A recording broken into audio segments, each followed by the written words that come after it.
Nisi në dragotët e Pelenës gërmimet për gjetjen e eshtrave të ushtarëve grek, qeveria në Athin vlerëson mbartjen e premtimit të bërë në Kret. Ish-ministri i Brendshëm Sajmir Tahiri nën hetime edhe për 3 muaj të tjerë, gjykata e krimeve të rënda pranon kërkesën e prokurorisë për zgjatjen e afatit të dosjes. Konflikti mes nënxënësve në gjimnazin e Qerem Çabej në Tiranë gati sa nuk përfundoi në tragjedi, vajza që ndërhyri të ndante shokut plagosët me thik në kokë. Komisioni i posaçëm i kualifikimit bëri të ditur për Vizion Plus se vetingu i 12 antarëve të KLG-s dhe KLP-s kërkon kohë, hetimi i thelluar për të gjithë emrat. Naftëtarët e Ballshit i kërkojnë kryeministrit të ndërhyjë për bakat e prapambetura, Rama sqaron se po punohet për një zgjidhje të plotë mbi fatin e fabrikës.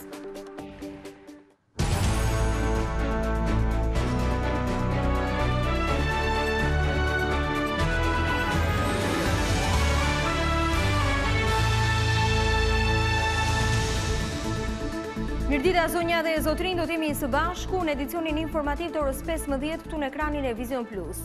Në fushën e dragotit në Tepelen nisën sot kërkimet për eshtrat e ushtarëve grek të rënë në luftë. Gërmimet u shoqëruan me protestat e aktivistëve, të cilët u përplasën me forcat e policisë. Ata akuzojnë Greqinë për pretendime territoriale, e thonë se në këtë zonë nuk ka fare eshtrat e ushtarëve të vendit fqinj.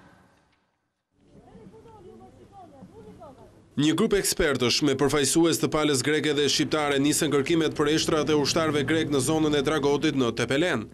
Por ky proces u kundërshtua nga një grup aktivistësh. Ata ishin grumbulluar që në mëngjes në vendin ku do të nisnin punimet.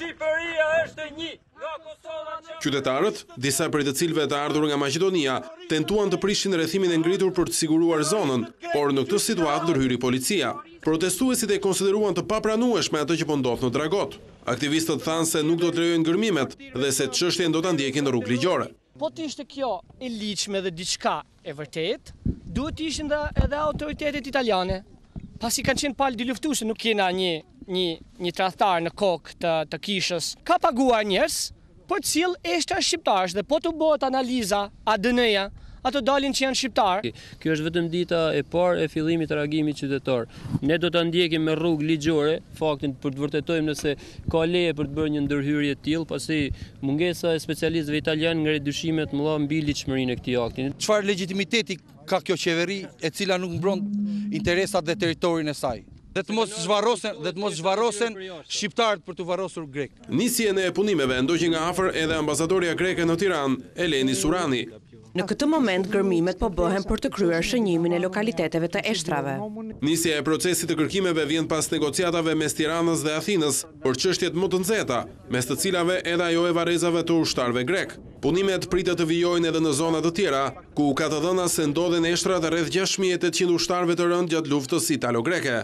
Puna në dragot po mbikëqyret nga Komisioni dypalësh, ku sipas hartave italiane të kohës, por edhe të dëshmive të banorëve, janë varrosur qindra ushtar grek që ranë gjatë betejave me italianët.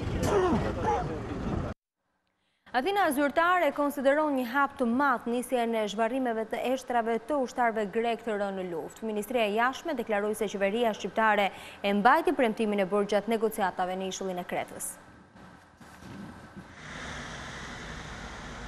Një ditë pas takimit të dy ministrave të jashtëm Ditmir Bushati e Nikos Kodzias në Korç, Ministria e Jashtme greke njofton zyrtarisht nisjen e procedurës së identifikimit dhe zhvarrosjes së ushtarëve grek të rënë në Shqipëri gjatë luftës italo-greke. Nëpërmjet deklaratës së saj, Ministria e Jashtme e Greqisë e qua një hap shumë të rëndësishëm realizimin e këtij procesi. Në negociatat e Kretës në nëntorin e shkuar është diskutuar edhe çështja e gjatë e varrezave për të rënët grek. Ura dakord dhe sot po zbatohen dhe po ndërmerren hapa për të zbatuar plotësisht marrëveshjen përkatëse, në mënyrë që kjo çështje humanitare të zgjidhet më së miri. Athina zyrtare përshëndet mbajtjen e premtimit nga qeveria shqiptare. Përshëndesim dhe mirëpresim përgjigjen e qeverisë shqiptare ndaj kësaj kërkese historike, e cila demonstron se dialogu dhe bashkëpunimi në një frym konstruktive dhe të patrazuar mund të çojë në zgjidhjen e mosmarrveshjeve dhe në krijimin e perspektivave pozitive për marrëdhëniet midis vendeve të rajonit ton dhe popujve të tyre. Gjithashtu në deklaratë Ministria e Jashtme thekson se do të vazhdojë të punojë me përgjegjësi dhe seriozitet për të mbrojtur interesat kombëtare të Greqisë, duke kultivuar norma të mira fqinjësore e dialog, e duke u mbështetur në të ardhmen e përbashkët evropiane që meritojnë të dy vendet. Në muajin dhjetor, Ministri i Jashtëm Kodzias përshëndeti dhe vendimin e qeverisë Rama të datës 13 dhjetor për varrezat greke. Menjëherë pas nënshkrimit të VKM-s, u ngrit Komisioni i Përbashkët Shqiptaro-Grek i cili zhvilloi takimin e tij të parë në 20 dhjetor 2017 në Athinë, në kuadër të zbatimit të marrëveshjes midis dy shteteve në lidhje me zhvarrosjen e të rënëve gjatë luftës italo-greke të vitit 1940-41. Komiteti i përbashkët i ekspertëve ra dakord fillimin e punës në 22 janar. Takimi i ardhshëm i këtij komisioni do të jetë në muajin prill. Ndërkohë, agjencia greke Lajme dhe Amna ka publikuar një shkresë të firmosur nga ish-kryeministri Adil Çarçani me datë 12 shkurt 1985 dhe nxjerr në dritë urdhrin e drejtuar komiteteve ekzekutive në disa rrethe për gjetjen, identifikimin dhe saktësimin e numrit të ushtarëve grek të vrarë në këto zona. Një nxënëse e shkollës së mesme Qerem Çabej në Tiranë u plagos sot gjatë orës së mësimit. Ajo godit teksa ndërhyri për të shuar një konflikt mes dy nxënësve të tjerë të klasës. Fatmirësisht vajza është jashtë çdo rreziku, ndërsa autori arriti të largohej nga gjimnazi pasi kërcënoi me thik mësuesen si dhe rojen. Ora e tretë e mësimit në gjimnazin e Qerem Çabej në Tiranë sot nuk u zhvillua si çdo ditë tjetër. Dy nxënës u bën në pak minuta protagonistë të një konflikti që përpaksa nuk përfundoi në tragjedi. Gjithçka ndodhi në orën e informatikës, kur nxënësi James Gjura u zu me një shok të klasës e më pas e kërcënoi atë me thik. Mësuesja ndërhyri menjëherë, por Gjura e kërcënoi e po ashtu edhe nxënësit e tjerë që kërkuan të largonte thikën. Por një vajzë 16 vjeçare reagoi më shumë, duke ndërhyrë fizikisht për të ndarë djemt. Në përpjekje sipër ajo u godit me thikë në vetull nga shoku i klasës. Kaosi përfshiu klasën, ndërsa autori plagostis u largua me vrap. Vajza e gjakosur u dërgua menjëherë në spital, ku mori ndihmën e parë. Policia mori dëshmitë e nxënësve dhe është në kërkim të autorit. Ky i fundit kishte kërcënuar edhe rojen që tentoi ta ndalonte. Pak orë pas ngjarjes, drejtoria e shkollës përjashtoi dy nxënësit deri në sqarimin e plotë të asaj që ndodhi. I riu që i mori jetën studentes 21 vjeçare dhe më pas qëlloi veten është në rrezik për jetën. Mjekët që po merren me trajtimin e tij bujnë me dije se Aldison Belule ka kaluar në gjendje kome për shkak të dëmtimeve të rënda në trunë. Aldison Belule, 23 vjeçari, i cili qëlloi për vdekje Ariela Muratin e më pas plagosi veten, është në gjendje kritike për jetën. Shefi i traumës në Tiranë, Jorgo Margo, foli për një prognozë jo të mirë të 23 vjeçarit, i cili është në gjendje kome. Kemi thyrje të kockave të fytyrës, kemi dëmtime të bazës ose dyshemese së kraniumit, kemi dëmtime të rënjës së hundës, kemi edhe dëmtime intrakraniale ose të trurit. Është një zonë goxha e madhe kontuzive hemoragjike nga ana e djathtë frontale ose ballore, por më e keqja dhe më e dëmshme është edema ose ajtja e gjithë trurit. Margo tha se i riu ka një plagë hyrëse dhe dalse të plumbit, e cila i ka shkaktuar dhe dëmtime të tjera, por më e rrezikshmja mbetet komplikacioni në tru. Nga ana tjetër, i riu ruhet me efektiv policie në ambientet e spitalit për shkak të rrezikut të familjarëve të 21 vjeçares. Një ditë më parë, Aldison Belulaj nga fshati Zharrës i Fierit ndaloi Ariela Muratin në afërsi të Fakultetit të Mjekësisë. Dëshmitarët thanë në polici se fillimisht ai e goditi me grushte studenten e drejtësisë e më pas e qelloi me pistolet disa herë në bark. 21 vjeçaria nga Berati, por me banim në Fier humbi jetën pas disa minutave në spitalin e traumës. Aldison Belulaj tentoi të jepte fund jetës së tij, ndërsa ndodhet në gjendje kome në spital. Ndërkohë, familja e 21 vjeçares që humbi jetën një ditë më parë në kryeqytet hapi dyert e mortit. Mes dhimbjes dhe lotëve të afërmit, familjarët, shokët dhe shoqet i dhanë lamtumirën e fundit Arielës. Dalemi në të tjera zhvillime, gjykata e krimeve të rënda pranoi kërkesën e prokurorisë për zgjatjen e afateve të hetimit për dosjen Habilaj, ku i përfshirë në narkotrafik dyshohet edhe ish-ministri i Brendshëm Sajmir Tahiri. Afatet e hetimit u zgjatën me 3 muaj. Ish-ministri i Brendshëm përmendet në përgjimet e Habilajve të siguruara nga autoritetet italiane, si i përfshirë në trafikun e drogës nga Shqipëria në Itali, e cila kryhen nga grupi kriminal i Mojsi Habilajt.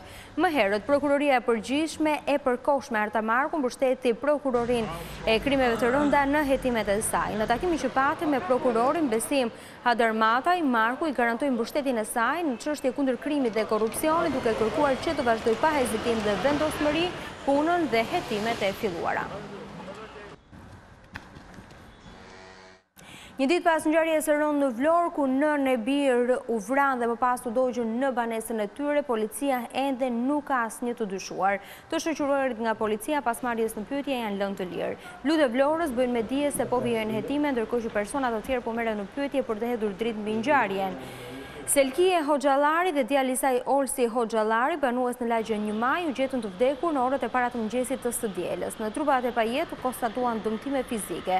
73 vjeçaria u gjet me shenja të dallueshme dhunet, çka shtoi dyshimet se ishte mbytur, ndërsa djali i saj ishte goditur në kokë.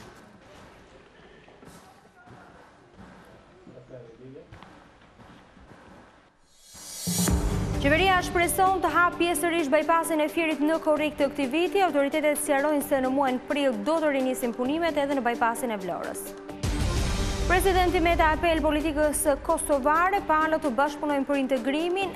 Haradinaj siguron se nuk do të ketë destabilitet pas vrasjes së Oliver Ivanović. Prej 2 orësh nën Komisioni për Këshillin e Lartë Gjyqësor dhe Këshillin e Lartë të Prokurorisë ka nisur përzgjedhjen e 10 anëtarëve të këtyre institucioneve. Opozita shfrytëzoi raportet e operacionit ndërkombëtar të monitorimit për të goditur listën e kandidatëve që plotësojnë kriteret, duke numëruar emër për emër të gjithë ata kandidatë që duhet të ishin jashtë garës për 2 këshilla, duke u referuar gjetjeve të ndërkombëtarëve. Mbi bazën e këtyre argumenteve, opozita ka bërë të qartë se nuk jep konsensusin dhe votën për këta kandidatë. Pritet që 30 kandidatët hidhen në votim 1 nga 1, por pa konsensusin e opozitës. Në fund, anëtarët e Këshillit të Lartë të Prokurorisë dhe Këshillit të Lartë Gjyqësor do të zgjidhen nëpërmjet shortit. Megjithatë, pa votën e opozitës, fati i kësaj liste me 10 emra është i paracaktuar. Ajo do të rrozohet në parlament pasi duhen 94 vota për t'u miratuar. Funksionimi i KLG-s dhe KLP-s duket se pengohet nga procesi i vettingut. 12 anëtarët e gjyqësorit dhe prokurorisë, përpara se të bëjnë pjesë e këtyre 2 strukturave, duhet kalojnë në skanerin e rivlerësimit. Vizion Plus kërkoi informacion pranë Komisionit Pavarur të Kualifikimit dhe përgjigjja që mori ishte se procesi kërkon kohë. Parlamenti pritet të zgjedhë brenda pak javësh 10 anëtarët e Këshillit të Lartë Gjyqësor dhe Këshillit të Lartë të Prokurorisë, por kjo nuk do të thotë që këto institucione fillojnë nga puna, pasi ende nuk dihet se kur mund të zgjidhen 12 anëtarët që vijnë nga radhët e gjyqtarëve e prokurorëve. Një vit më parë janë shpallur emrat e 14 gjyqtarëve që garojnë për Këshillin e Lartë Gjyqësor dhe 17 prokurorëve që garojnë për Këshillin e Lartë të Prokurorisë, por procedura e zgjedhjes së tyre nuk është zhvilluar, pasi më parë duhet të kalojnë vettingun. Vizion Plus ju drejtua Komisionit të Pavarur të Kualifikimit për të kuptuar në cilën fazë ndodhet procesi i skanimit për 31 kandidatët për këto institucione. Pranë Komisionit të Pavarur të Kualifikimit është depozituar i gjithë dokumentacioni i nevojshëm sipas ligjit nga ILDKP, DSIK dhe në bashkëpunim me organet e tjera ndihmëse, KLD dhe Prokuroria e Përgjithshme, po përgatitet dokumentacioni për vlerësimin profesional të subjekteve të rivlerësimit. Referuar në të njëjtën kohë edhe pyetjes suaj të dytë, procesi i rivlerësimit ka filluar. Jo vetëm për kandidatët për KLG dhe KLP, por për të gjithë subjektet që janë nënshtruar shortimit në përputhje me rregulloren për procedurat e zhvillimit të shortit në Komisionin e Pavarur të Kualifikimit. Por edhe pse vettingu ka nisur, Komisioni i Pavarur i Kualifikimit nuk jep një datë se kur rivlerësimi i kandidatëve mund të përfundojë. Në përgjigje të pyetjes suaj se kur përfundon vettingu për kandidatët e KLG dhe KLP, theksojmë se në zbatim të ligjit numër 84/2016, neni 45 dhe 49, Komisioni thellon hetimin duke rivlerësuar të gjitha faktet dhe rrethanat e nevojshme për procedurën e rivlerësimit. Në zbatim po të këtij kuadri ligjor me qëllim përcaktimin e gjendjes së fakteve dhe rrethanave, KPK-ja mbledh deklaratat, dokumenta, shkresor përmes mjeteve fotografike, të regjistrimit ose mjeteve të tjera teknike nga subjektet e rivlerësimit, dëshmitarët, ekspertët dhe publiku. Kjo do të thotë se një proces rivlerësimi i plot, i saktë dhe transparent kërkon kohën e dur. Komisioni i Pavarur i Kualifikimit është tërësisht i angazhuar dhe po punon me intensitet të lartë dhe orë të zgjatura pune, me qëllim që ky proces të ketë ecuri të shpejtë dhe produktivitetin e duhur. Vetëm pasi të përfundojë vettingu do të caktohet data për mbledhjen e përgjithshme të gjyqtarëve të prokurorëve, të cilët do të votojnë nga 6 anëtarë për këto 2 institucione, duke e shënuar kështu fillimin nga puna të Këshillit të Lartë Gjyqësor dhe Këshillit të Lartë të Prokurorisë. Grupi parlamentar i Partisë Socialiste do të mbështesë përzgjedhjen në nën komisionit të posaçëm për votimin e anëtarëve të Këshillit të Lartë Gjyqësor dhe atij të prokurorisë. Vendimi u mor në mbledhjen e mëngjesit të kësaj të hënë. Seanca plenare do të zhvillohet të njëjtë dhe të gjitha votat e deputetëve socialistë do të jenë në mbështetje të kandidatëve të përzgjedhur. Në mbledhjen e grupit, kryeministri Edi Rama ka vënë theksin te situata e punësimeve në vend. Ai ka thënë se punësimi është problem kryesor i shqiptarëve dhe nuk duhet anashkaluar. Sipas tij, e rëndësishme është përzgjedhja e njerëzve të duhur. Kryeministri Rama dhe Ministri Gjiknuri biseduan me naftëtarët e Ballshit në përpjekje për të gjetur një zgjidhje për problemet e tyre. Punëtorët kërkuan rrogat e prapambetura si dhe rivënie në punë të fabrikës, ndërsa kryeministri premtoi se po punohet me ekspert, ndërsa nuk përjashtoi shtetëzimin e rafinerisë. Naftëtarët e Ballshit i kërkuan kryeministrit Edi Rama të ndërhyjë në zgjidhjen e dhënies së pagave të prapambetura. Gjatë një komunikimi përmes videokonferencës, naftëtarët këmbgulën për zbatimin e statusit të naftëtarit dhe rifillimin e punimeve në rafineri. Po në qoftë se nuk vihet dorë nga juve, unë kam bindje plot, si unë e gjithë ta që janë këtu dhe ata që janë jashtë, nuk ka për zgjidhur. Nuk ka asnjë lloj serioziteti nga pronarët që marrin të kompani që rrinë në hije, nuk derën detyrimet në shtet. Kreu i qeverisë tha se po punohet me ekspert vendas dhe të huaj për të gjetur një zgjidhje për skemën e privatizimit të Armo, duke mos përjashtuar as shtetëzimin e tij. Si pasojë të privatizimit kriminal të atyre që sot bërtasin për drejtat tuaja, operacioni doli me sukses dhe pacienti vdiq. Kështu filloi historia. Dhe çka ne morëm ishte praktikisht një i vdekur që duhej ringjallë. Për rreth një orë biseda e kryeministrit me grupin e naftëtarëve është ndjekur nga 10 punëtor jashtë ambienteve të prefekturës së Fierit. Ngrihet një ekip special për implementimin e ligjit të statutit naftarit. Pagat e prapambetura të muajit dhjetor dhe janar do i marri përsipër operatori që do marrin në menaxhim uzinën. Ndërsa një grup tjetër kishte udhëtuar drejt Tiranës për të protestuar para kryeministrisë. Pas protestave të vazhdueshme të naftëtarëve, qeveria ka vendosur se ata do të jenë grupi i parë që do të trajtohen me përparësi.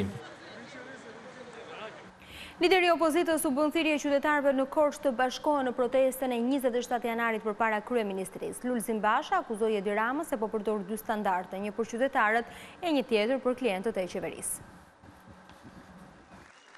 Kreu demokrat Lulzim Basha ftoi shqiptarët që në 27 janar t'i bashkohen protestës së opozitës për t'i dhënë fund qeverisë së Edi Ramës. Nga Korça, kryetari i opozitës deklaroi se qeveria po punon me dy standarde, nga një anë favorizon klientët dhe bandat dhe nga ana tjetër rëndon me taksa qytetarët. Zero taksa për hotelet e reja me 5 yje që do të ndërtohen si lavatriçet parave të pista, këta nuk do të paguajnë taksa për 10 vjet. Ndërsa një hotel me 5 dhoma në Korçë do të filloj të paguaj 20% të TVSH. 20% më shtrenjtë, nga buka, tek veza, tek vaj, gjithçka që blihet në dyqane që deri më sot nuk e paguani këtë TVSH, këtë marrëzi të fundit, tani duhet paguar dhe 20%. Në takimin me banorët të Korçës, Basha deklaroi se prioriteti më i madh i Edi Ramës është të vënë në kontroll drejtësinë për të garantuar sipas tij paprekshmërinë e çdo kujt, me të cilët mban pushtetin. Ne sot kemi një prokuror të emëruar pa veting. Pse? Për t'i kthyer pasaportën Sajmir Tahirit, për të prishur gjyqin e Emiliano Shullazit, për ta bërë pakapshëm Klement Balilin, i cili bredh në hundën e policisë nga mesi i Tiranës në lokalet e Sarandës. Nga Juglindja, kryetari demokrat u shpreh se protesta e 27 janarit synon të jap fund eksodit të shqiptarëve të cilët nuk shohin të ardhmen në vendin e tyre. Qeveria shpreson se bypassi i Fierit do të jetë gati për verën, megjithëse nuk ka ende një fitues për zbatimin e projektit. Zëvendës ministri i infrastrukturës Ertan Shkreli tha se mund të hapet në korrik. Nuk ka asnjë shpresë që bypassi i Fierit, një segment kyç për aksin rrugor drejt jugut, të përfundojë para verës së këtij viti. Në rastin më të mirë, qeveria mendon se ky bypass mund të hapet pjesërisht në muajin korrik. Këtë premtim, i cili më shumë i ngjante një dëshire, e bëri zëvendës ministri i infrastrukturës Ertan Shkreli. Kemi përcaktuar që në prill fillon puna për bypassin e Vlorës dhe atë të Fierit. Nëse çdo gjë shkon mbar, ne dëshirojmë që nuk e vëm dorën zjarr, po dëshira jonë është që në korrik të paktën të hapet bypassi i Fierit me një korsi, ndërsa i Vlorës vazhdoi punën e vet.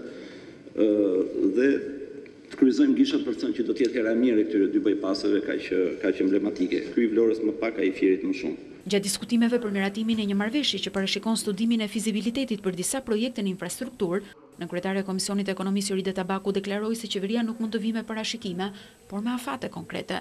Prezantim të tillë në parlament nuk isha parë ndonjëherë. Me shpresë Zotit, tha ministri Shpar, edhe mund të bëhet, edhe mund të fillojmë nga pranvera, edhe ndoshta mund të mos fillojmë. Ku i dihet, shpresojmë që ndoshta vitin tjetër ndodh ndonjë gjë, na bie në një tufë me lek ose në një koncesionar nga qielli dhe neve mund të fillojmë në një projekt. Aktualisht bypassi Fierit dhe ai i Vlorës është në fazën parakualifikuese.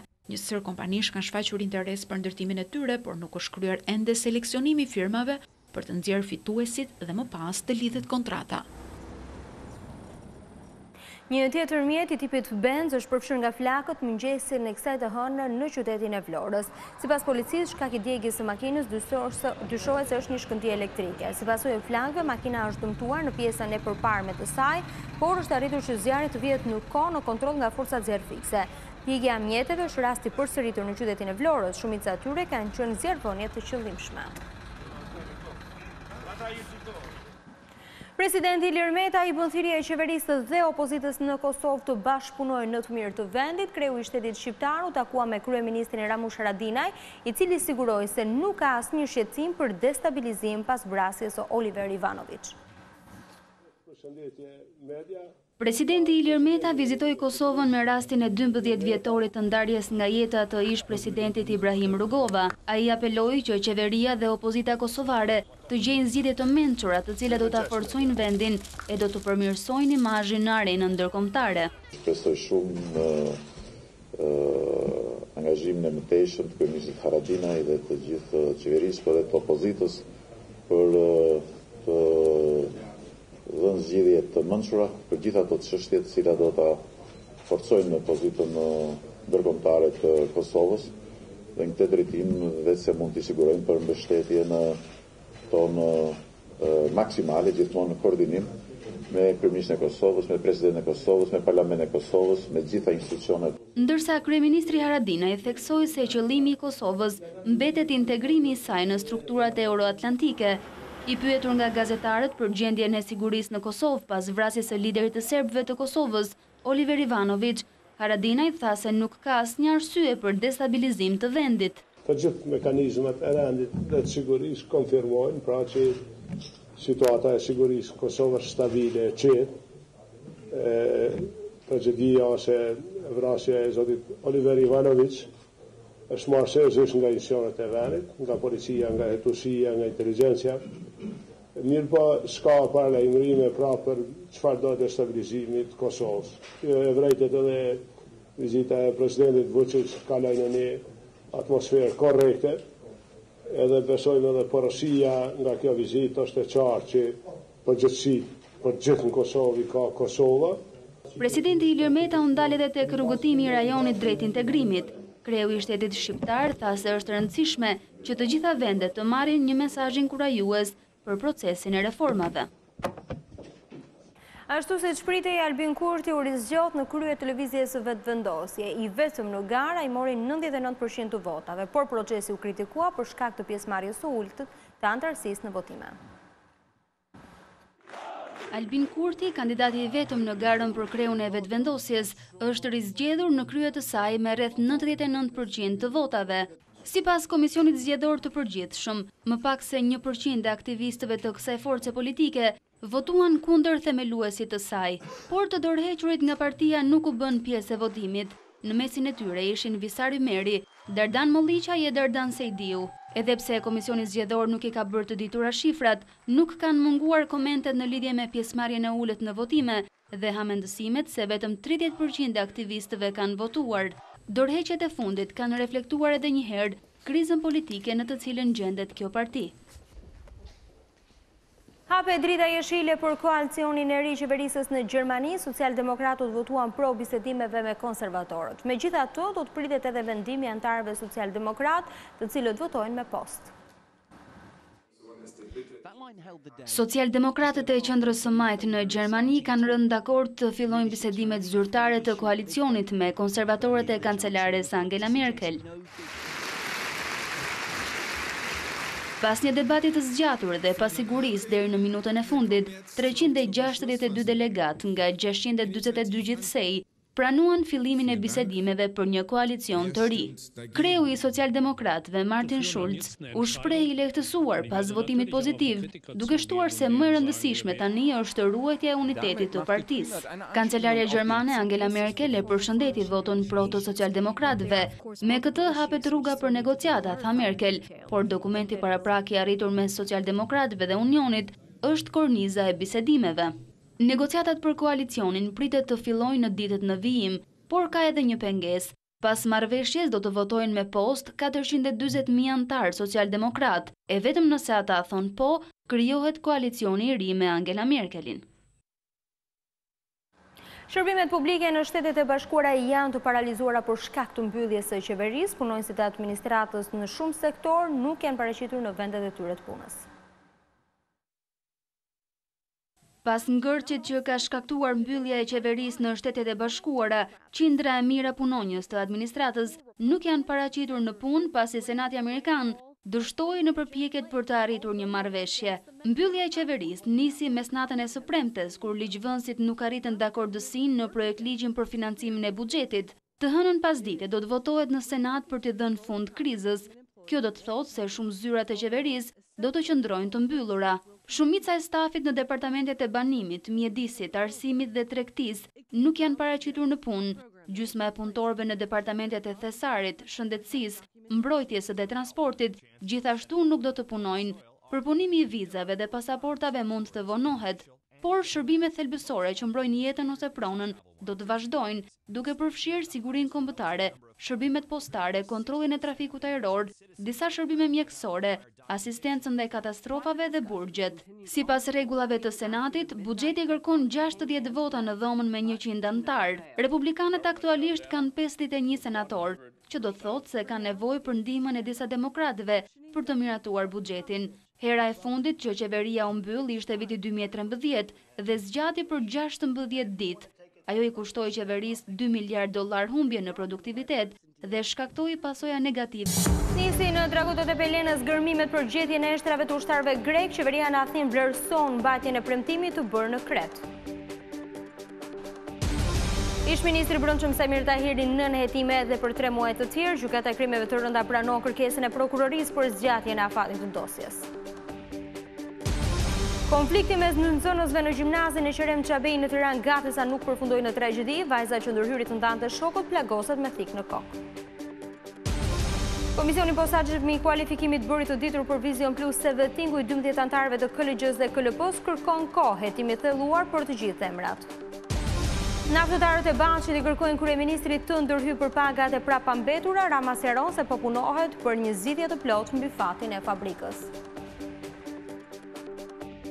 Zonja dhe zotrin, kjo ishte gjithçka e përgatitur për edicionin informativ të orës 15. Për më shumë informacione dhe në çdo kohë mund klikoni në adresën tonë të internetit si dhe në faqen tonë në Facebook.